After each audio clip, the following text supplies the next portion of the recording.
श्री संतराव मीराबाई आणि आर्यंश हा एक कुटुंब होता.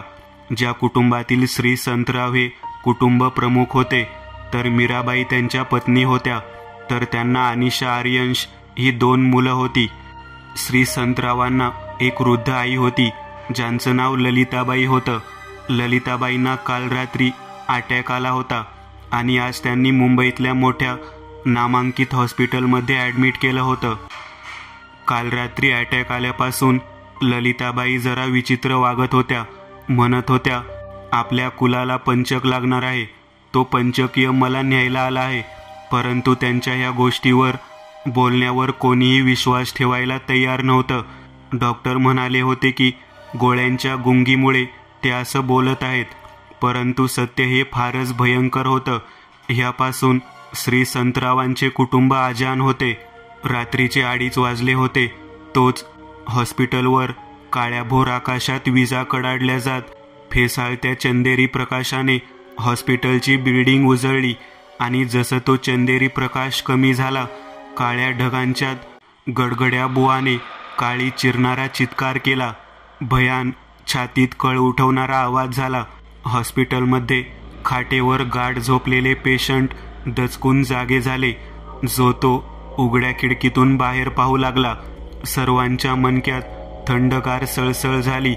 हॉस्पिटलमध्ये सोफ्यावर श्री संतराव बसलेले, त्यांच्या बाजूला त्यांची लेक अनिशा बसलेली. विजेचा आवाज ऐकून तिने भीतीने तिच्या बाबांचा हात पकडला. तोच तेवढ्यात खोलीतली बत्ती गुल झाली. खोलीत जळणारी निळसर ट्यूब झपकन विझली. खोलीभर अंधार पसरला. काळोखात मृत्यूचा लपंडाव सुरू झाला. काळ घात घालायला अंधारात आला. ललिताबाई पेशंट बेडवर झोपल्या होत्या. तोच त्यांनी खाडकन डोळे उघडले. बेडवरून उठल्या. हळू चालत खिडकीपाशी आल्या. काळोखात ललिताबाई खिडकीजवळ एकट्याच पाठमोऱ्या उभ्या दिसत होत्या. त्यांच्या मागे श्री संतराव, त्यांच्या बाजूला मीराबाई, अनिशा होती आणि आर्यंश एकटा सोफ्या बाजूला उभा होता. एकदा गडगड्या बुवाचा सतर्क करण्याचा आवाज आला होता. त्यानंतर मात्र बिनआवाजाच्या चंदेरी लकलकत्या विजा कडाडू लागल्या होत्या. दर 10 सेकंदांनी एक वीज कडाडत होती आणि तिचा प्रकाश 6 सेकंदासाठी वातावरणात राहत होता. मग पुन्हा अंधार. पुन्हा 10 सेकंदांनी वीज कडाडत होती. पुन्हा ही क्रिया सुरू होती. काचेच्या खिडकीतून विजेचा चंदेरी प्रकाश ह्या 5ही जणांच्या अंगावर पडला होता. ठक. काचेच्या खिडकीवर काहीतरी आदळलं. ठक ठक आवाज झाला. ललिताबाईंसहित सर्वांनी एकदाच काचेच्या खिडकीत पाहिलं. वीज चमकली. सर्व काही उजळून निघालं. सर्वांनी त्या विजेच्या चंदेरी प्रकाशात काचेच्या खिडकीकडे पाहिलं. काचेवर एक कावळा पंख दोन्ही दिशेंना उघडलेल्या अवस्थेत काचेवर आदळला होता. त्या कावळ्याच्या आदळण्याचा वेग इतका वेगवान होता की त्याची काळसर चोच तुटली होती आणि तोंडातून रक्त बाहेर आलं होतं. त्या रक्ताची धार वाकडी तिकडी काचेवरून खाली ओघळत खाली खाली जात होती. तोच एक विलक्षण अविश्वसनीय गोष्ट घडली. सर्वांचे मेंदूच बधीर झाले. डोळ्यांच्या खोबण्यातून बुबळे बाहेर आली. जीभ टाळ्याला चिटकली. अंगावरून भीतीची काळी दृष्ट छाया फिरली. सामान्य मानवी हातापेक्षा मोठा 1 फूट लांबीचा हाताचा पंजा आला. पूर्ण पांढराफट प्रेताळ हात. हाताला सडपातळ 5 इंच लांबीची धारधार काळ्या नखांची बोटे होती. असा तो पंजा खिडकी खालून वेगाने वर आला. त्याने त्या काळ्या कावळ्याला आपल्या मुठीत धरलं आणि डोळ्याची पापणी लावण्या अगोदरच तो हाताचा पंजा मृत कावळ्यासहित खाली खेचला गेला आणि पुन्हा अंधार पसरला. एक क्षणही कोणाची पापणी लवली नव्हती. सर्वांनी भय विस्फारलेल्या डोळ्यांनी ते दृश्य पाहिलं होतं. श्री संतरावांनी औंढा गिळला. काळ्याभोर अंधारात बुडालेली काचेची खिडकी नक्की खिडकीच आहे का, की एक टीव्ही आहे जे आपल्याला फसवत दृश्य दाखवते? मनात असा भाबडा विचार आला, पण त्या विचाराला काहीही अर्थ नव्हता. डोळ्यांनी पाहिलेलं 100% खरं होतं. सर्वांच्या अंगात नसानसांत, धमन्यांमध्ये, शरीरात वाहणाऱ्या रक्तात, मेंदूतल्या विचारांमध्ये भीतीचा अंश धावत होता. त्या सर्वांच्या घामातून भीतीचा वास येत होता. जसं कुत्र्याला येतं तसंच ते ध्यान चेटकी नाकाने वास घेत होतं. भीतीने भ्यायलेलं सावज, त्या सावजाचं मांस खायला गोड लागतं. काचेच्या खालून काळसर तुळतलीत काहीतरी वर वर येत होतं. अंधार असल्याने पुढे फक्त काळसर सावली दिसत होती. त्या ध्यानाच्या डोक्यावरती तुळतुळी टक्कल होती. टक्कल वर आली, मग बारीकसं कपाळ आलं, मग हळूच पिवळे जर्द 2 चकाकते घोबडे एवढे मोठे डोळे, त्यात एक काळसर मिरीचा ठिपका. हळूहळू ते पूर्ण डोकं वर काढून पालीसारखं खिडकीवर चिटकलं. त्याची फक्त छातीपर्यंत काळसर आकृती दिसत होती. गोलसर काळ्या रंगाचं डोकं दिसत होतं आणि काजव्यासारखे पिवळे जर्द डोळे सर्वांकडे वळून वळून पाहत होते. आता फक्त विजेचा बार फुटायचा बाकी होता आणि त्याचं ते हिडीस रूप दिसायचं बाकी होतं. त्या पिवळ्या जर्द चकाकत्या नजरेत भुकेली आस जाणवत होती. आकाशात वीज कडाडली. सर्वांच्या छातीत कळ उठली. जो तो डोळे फाडून ते ध्यानाचं हिडीस रूप पाहू लागला. पांढरी पिठाची मय्यत कातडी, तुळतुळीत डोक्याचं टक्कल, उभट बारीकसं कपाळ, चेटकी नाक, पिवळे जर्द घोबडासारखे वटारलेले डोळे, पूर्ण चेहऱ्यावरची त्वचा प्रेताळ होती. अंगात एक काळ्या कलरचा जब्बा होता. त्या ध्यानाने सर्वांवरून ते पिवळी जर्द नजर फिरवली. श्री संतराव, त्यांचा हात धरून भीतीने थरथर कापणारी अनिशा, मीराबाईंनी त्या ध्यानाकडे पाहून औंढा गिळला. आर्यंश सुद्धा भीतीने थरथरत होता. ते अंधारात वावरणारं अभद्र सैतान मौत होती. ती भल्या भल्यांना पाणी पाजणारा सैतान होता तो. त्याच्या समोर आर्यंश काय चीज होती. ती पिवळे जर्द नजर एक एक करत सर्वांवरून फिरली आणि शेवटला येऊन ललिताबाईंवर पडली. हाच तर सावज होता.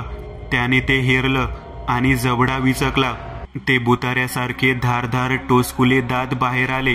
त्याने तोंडातली वळवळती काळसर सरड्यासारखी जीभ बाहेर काढली. ती जीभ ललिताबाईंकडे पाहत काचेवर ठेवून स्लॅप आवाज करत ती काच फुटली. ललिताबाई त्याचं भक्ष्य होत्या.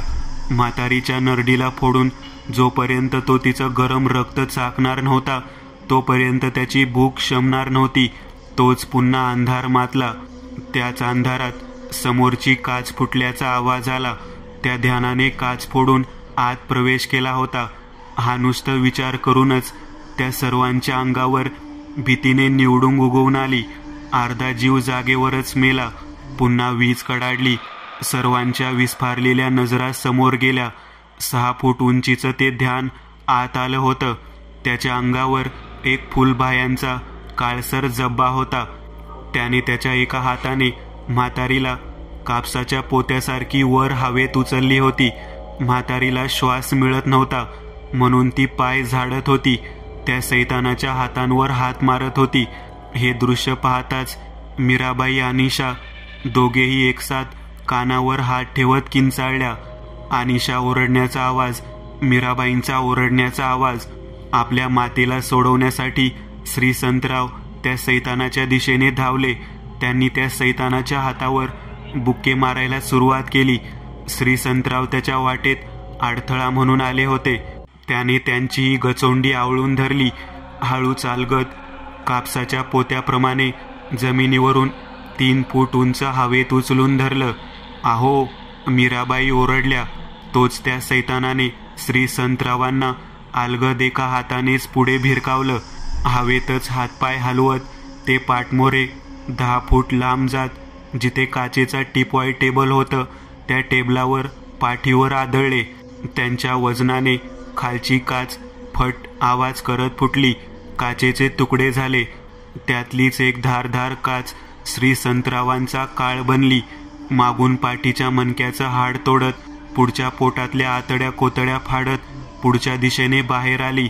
अखंड वेदना झाल्या. तोंडातून रक्ताची एक गुळणी बाहेर पडली आणि ते जागेवरच मृत्यू पावले.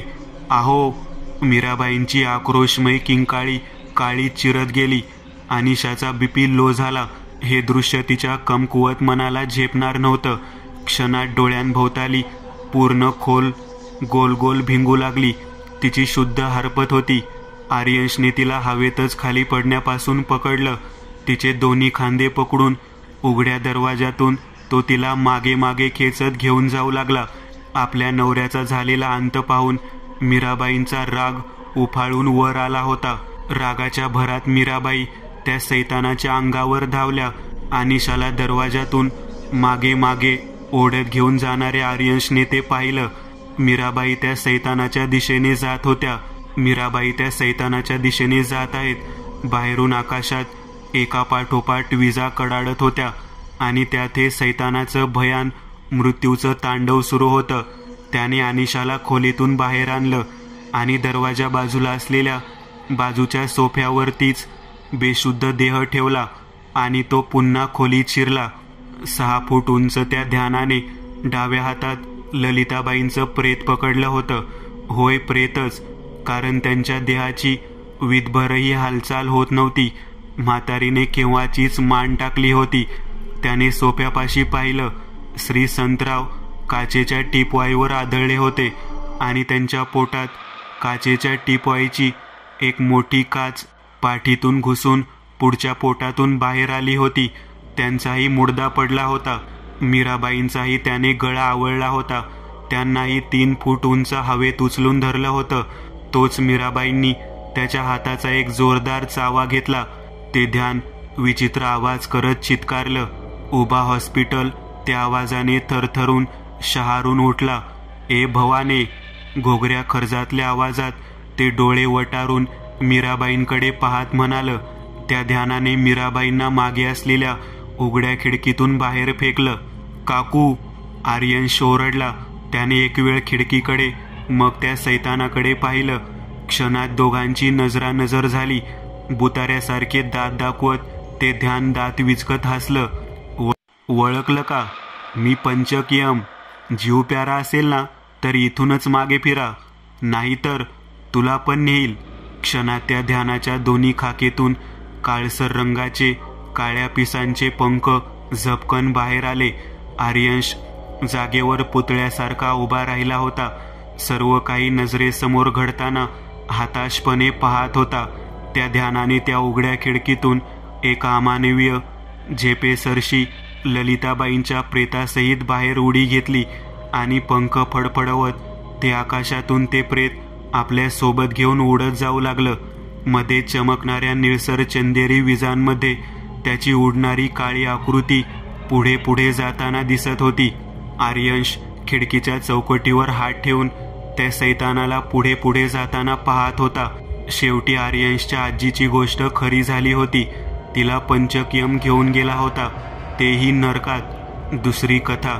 ही कथा एका मुलीसोबत घडलेल्या विचित्र घटनेची आहे, जी आपल्या कुटुंबासह एका सहलीला गेली होती. पण या प्रवासात जे काही घडले त्यामुळे त्यांच्या आयुष्याची दिशाच बदलून गेली. ही कथा एका भुताटकीच्या अनुभवाशी निगडीत आहे, जी तिला आणि तिच्या कुटुंबाला अजूनही आठवते. उन्हाळ्याच्या सुट्टीत ही घटना घडली. आनंदी आणि हुशार मुलगी असलेली काजल तिचे आईवडील आणि लहान भावासोबत आजी आजोबांच्या घरी जायला निघाली होती. घरापासून सुमारे 200 किलोमीटर अंतरावर एक छोटेसे गाव होते, जिथे तिची आजी राहत होती. काजल आणि तिचे कुटुंब सकाळी तयार झाले आणि प्रवासाला निघाले.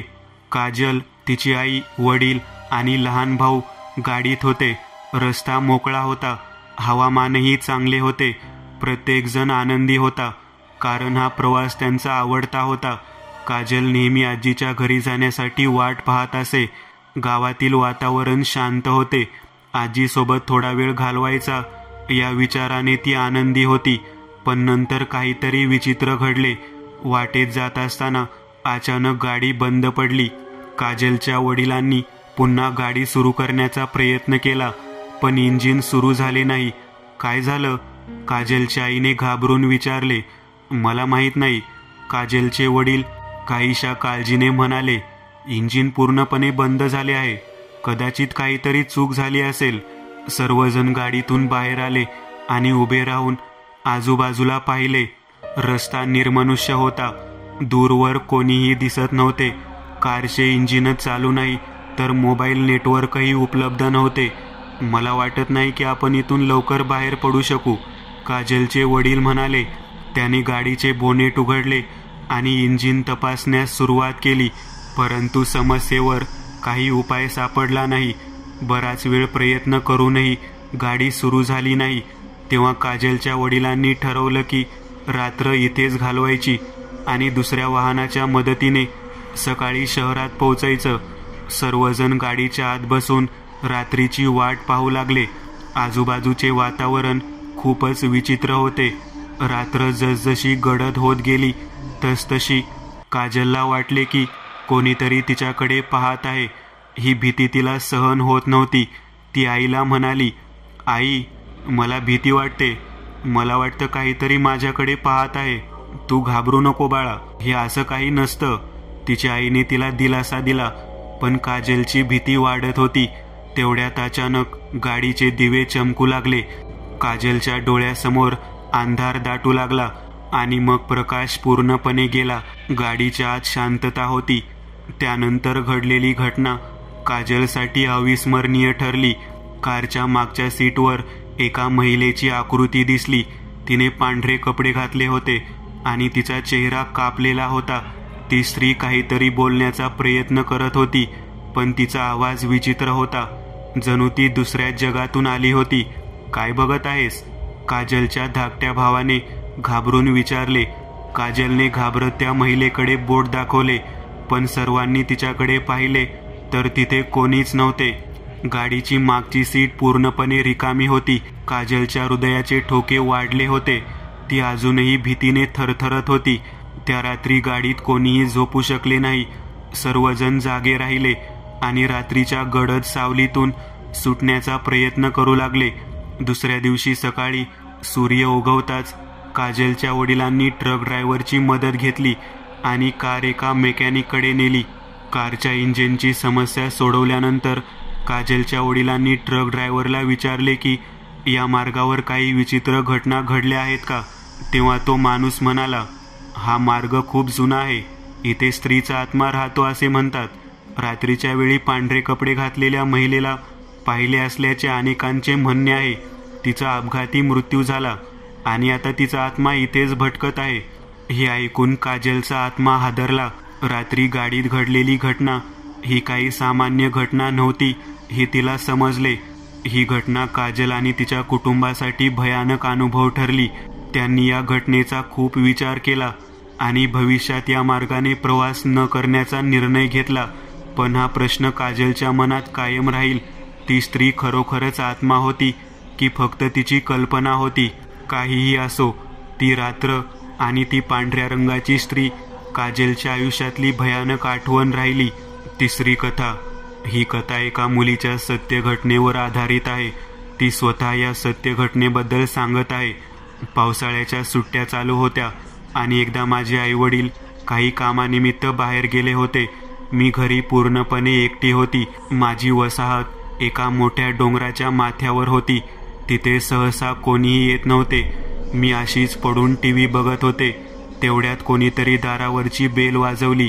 मी एकटी असल्याने उत्तर दिले नाही, कारण माझे कुटुंब असते तर ते स्वतः दार उघडून आत आले असते.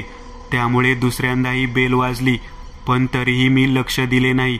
पण तिसऱ्यांदा दारावरची बेल पुन्हा ऐकली. तेव्हा मला जरा संशय आला. माझ्या घराच्या प्रवेशद्वारावर एक मोठा लाकडी दरवाजा आहे आणि चहूबाजूंनी भिंती आहेत. त्यामुळे बाहेरून पाहण्याची सोय नाही. म्हणजे बाहेरूनही कोणाला कळू शकले नाही आपण आत असलो की नसलो, जोपर्यंत आपण जास्त आवाज करत नाही. तिसरी बेल वाजल्यावर मी दरवाजाजवळ जाऊन उभा राहिलो. कोणतीही सामान्य व्यक्ती 3 वेळा बेल वाजवली की नंतर निघून जाते, पण जो कोणी असेल तो जोरात दार वाजवू लागला. त्यामुळे मी खूप घाबरले. तेवढ्यात मला एका माणसाचा जड आवाज ऐकू आला. मला माहीत आहे तू आत आहेस, चल बाहेर ये. त्याचा आवाज ऐकून माझे हृदय घाबरले. मी आत आहे हे त्या माणसाला कसे कळले याचे मला आश्चर्य वाटले. बराच वेळ शांत राहून तो तिथून निघून गेला, पण तरीही दार उघडून बाहेर बघण्या एवढी हिंमत नव्हती. त्यानंतर मी आईबाबांना फोन केला आणि घरी कोण येते का अशी विचारणा केली. घरी कोणी येणार नसल्याचे सांगून त्यांनी नकार दिला. मी काही वेळ त्या माणसाचा विचार केला, पण मग मी पुन्हा TV पाहू लागलो. 2 तासानंतर पुन्हा दरवाजा वाजला. मी पुन्हा घाबरले. यावेळी मी घाबरले आणि टीव्हीचा आवाज पूर्णपणे कमी केला. यावेळी मी हळूच पियानो रूमच्या दिशेने गेले आणि खिडकीतून बाहेर पाहू लागले. बाहेर कोण आहे हे पाहण्यासाठी मी त्या खोलीच्या खिडकीतून पाहिले. दारात काळ्या कपड्यात एक विचित्र दिसणारी स्त्री उभी होती. तिने काळ्या टाचांचे शूज, काळा ड्रेस आणि एक मोठी काळी टोपी घातली होती आणि तिचे केस गडद तपकिरी होते आणि तिचा चेहरा टोपीच्या जाळ्याने झाकलेला होता. मला फक्त तिचे चमकणारे लाल ओठ आणि तिचे खूप भयानक हास्य दिसत होते. तिच्यासोबत एक उंच माणूस उभा होता. त्याने काळ्या रंगाचा सूट घातला होता. त्याच्या चेहऱ्यावर अतिशय भयावह गंभीरता दिसत होती. पण मला त्या माणसाची भीती वाटत नव्हती जितकी त्या स्त्रीची होती. ती माझ्या दारासमोर अगदी भीतीदायक हसत उभी होती. मी काही वेळ दरवाजा उघडला नाही तेव्हा ती तिथून परत जाऊ लागली. तो माणूसही तिच्या मागे गेला. त्या रात्री मला झोप येत नव्हती. खरं तर कित्येक रात्री मला असं वाटत होतं की ती माझ्या खिडकीजवळ उभी राहून माझ्याकडे एकटक पाहत आहे. परंतु हळूहळू ह्या घटना कमीही झाल्या. पण ती आठवण खूप भयंकर आहे. 4थी गोष्ट. मुंबई शहराच्या एका कोपऱ्यात एक झपाटलेले घर होते. त्याच्या दहशतीची खबर सर्व मुंबई शहरातल्यांना लागली होती. त्या घराच्या आजूबाजूला अनेक एकर जमिनीवर घरे बांधलेली नव्हती. ह्याला कारण नक्की काय असावं की त्या घराजवळ कोणालाही राहायचे नव्हते. एकदा टेलिव्हिजन मालिकेच्या दिग्दर्शकाने त्या झपाटलेल्या घरात थेट रेकॉर्डिंग मालिका शूट करण्याचे ठरवले, ज्याला तो डेथ गेम असे नाव देणार होता. या गेममध्ये निवडलेल्या स्पर्धकांना संपूर्ण रात्र झपाटलेल्या घरात घालवावी लागेल आणि या दरम्यान प्रत्येक खोलीत कॅमेरे बसवले जातील जे त्यांचे भीतीदायक क्षण रेकॉर्ड करतील आणि शेवटी जो न घाबरता संपूर्ण रात्र त्या झपाटलेल्या घरात काढेल त्याला 1 कोटीचे बक्षीस दिले जाईल. मालिकेचा दिग्दर्शक संपूर्ण शहरात मृत्यूच्या खेळाची घोषणा करतो, परंतु त्याला प्रशासनाकडून नोटीस मिळते की त्याला त्या घरात शूट करण्याची परवानगी मिळणार नाही. ते घर धोक्याचं आहे. मालिकेचा दिग्दर्शक हा एक अतिशय प्रसिद्ध व्यक्तिमत्व होता, म्हणून तो वैयक्तिकरित्या सहभागींच्या जीवनाच्या सुरक्षेची हमी देतो आणि काही अटी लागू केल्यानंतर झपाटलेल्या घरात मालिका रेकॉर्ड करण्यासाठी प्रशासनाकडून मंजुरी मिळते, ज्यासाठी त्याला दुप्पट पैसे खर्च करावे लागतात. प्रशासनाची परवानगी मिळताच शहरभर मृत्यूच्या खेळाचे पोस्टर चिकटवले जातात. शहरात मरणाचा खेळ रंगणार होता, पण लोकांमध्ये उत्साहापेक्षा दहशत होती. या कार्यक्रमात सहभागी होणारे लोक टिकणार नाहीत याची संपूर्ण शहराला खात्री होती. पण हे जग विविध प्रकारच्या माणसांनी भरलेले आहे. बक्षिसाच्या लालसेपोटी काही लोक त्या कार्यक्रमात सहभागी होण्यासाठी येतात. सर्व सहभागींना त्यांचे क्रमांक दिले जातात आणि त्यांच्या मनगटाला इलेक्ट्रिक ब्रेसलेट देखील जोडलेले असते.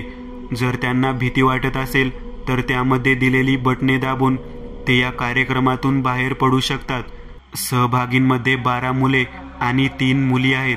इमारतींच्या खोल्यांमध्ये दिवसा कॅमेरे बसवले होते, कारण रात्रीच्या वेळी त्या इमारतीच्या खोल्यांमध्ये भुताटकीची दहशत निर्माण होते आणि रात्री फार कमी लोक आत जाण्याचे धाडस दाखवू शकतात. एक एक करून सर्व सहभागी आत जातात.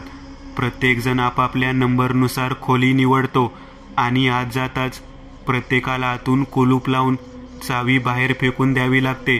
दरवाजाचे कुलूप इलेक्ट्रॉनिक केले होते. हातातील ब्रेसलेटचे बटन दाबून कुलूप उघडता आले, पण हे त्या स्पर्धकांना सांगितले गेले नाही. कोणत्याही सहभागीने ते लॉक उघडल्यास सहभागीला स्पर्धेतून बाहेर काढले जाईल, जे कॅमेरा रेकॉर्डिंगमध्ये दृश्यमान असेल. सूचना देण्यासाठी प्रत्येकाच्या दालनात स्पीकर लावण्यात आले होते.